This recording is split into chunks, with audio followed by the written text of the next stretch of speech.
Good morning, Shmuel. It's Sunday, and this is Otniel. This is our neighborhood. Yes, I live down all these stairs. I'm not even really out of breath because I climb them every day. There's some nice trees. This is an olive tree.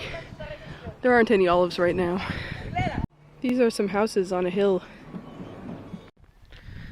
Otniel is most interesting because of the people here. This week I was out with COVID all week.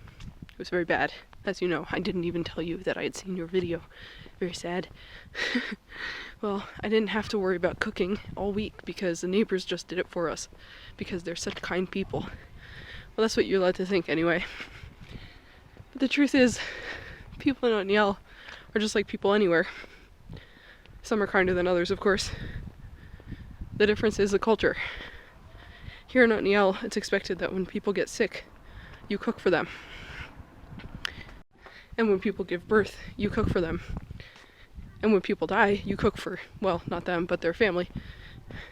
And, well, you're pretty much always cooking, especially because there's no real bakery around in the vicinity of maybe, I don't know, 50 miles or so.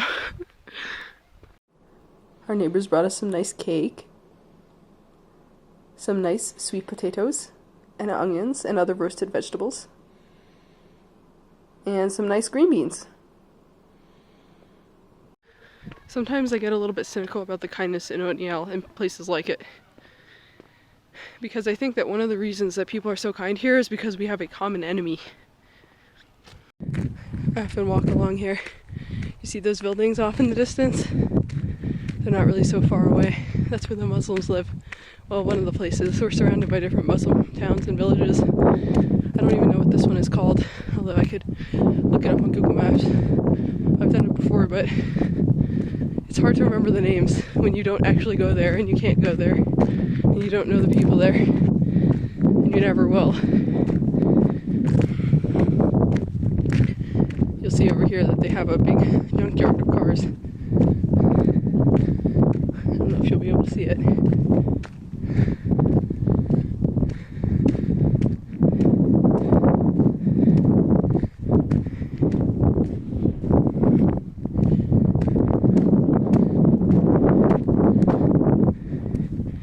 There's a scrap heap of cars.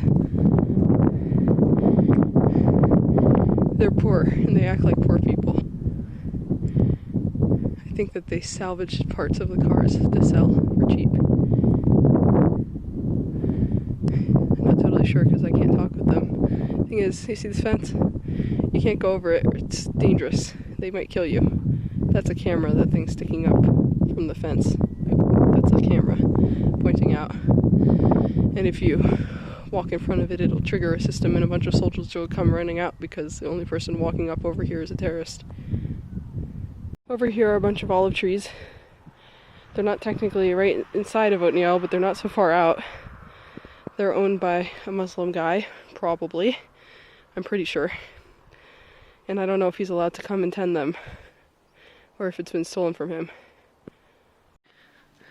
The feeling of kindness in Otniel comes from the feeling that we share an ethnic identity, that we're one big family. But that doesn't have to be a bad thing. It doesn't have to be a racist thing. On the one hand, our identity does exclude others, because not everyone can be part of the family, or else you'd have to be kind to everyone, which is obviously impossible.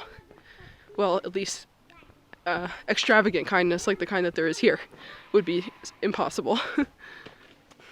So you do have to exclude some people. On the other hand, there's something very comforting and warm about having people really care about each other and really feel connected, and I don't think that you need a common enemy for that, although it's hard to be sure, given that there is one. At the end of the day, the exceptional kindness that you can find in Israeli society, and especially in small towns like this, comes from a feeling of love. We're one family. We love each other, so we take care of each other. And I think that you can have that and still be kind to other people who are not within the family unit. I really enjoy going for walks here, and I really like the mountains especially.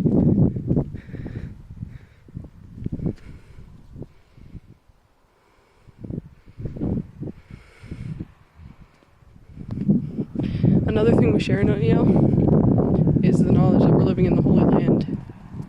that makes you feel special every day. The fact that there are mountains means that you have to walk uphill sometimes, which it can take the breath out of you a little bit. I think that Israel is the most beautiful place in the world, and I'm really happy that I live here. I babysit a kid sometimes. We walk home from kindergarten together. He likes to ask, "What is this?" I tell him, "It's a rock. It's a rock with the holiness of the land of Israel in it." Every rock is like that here. Every rock has the holiness of the land of Israel. They're making this nice mural on the ground. This is a plaza, I guess you would call it. It's really beautiful. The kids here built it from scratch. It's a memory of a woman who died here after she was murdered in her bed by a terrorist from over there. Her name was Daphna, which is a kind of flower. That was before they put up all the cameras, but it still happened here. I went to a memorial for her this year. A lot of people spoke about her and her children and how everyone felt like a family with her, too. And they still do. It's kind of funny to think about is that if we were to die here, people would mourn for us like family, too. Just like they cook for us like family now. Which is kind of a special thing, even though it's kind of morbid and depressing, because we don't have any family here. But that's one of the reasons why you make Aliyah. You immigrate to Israel.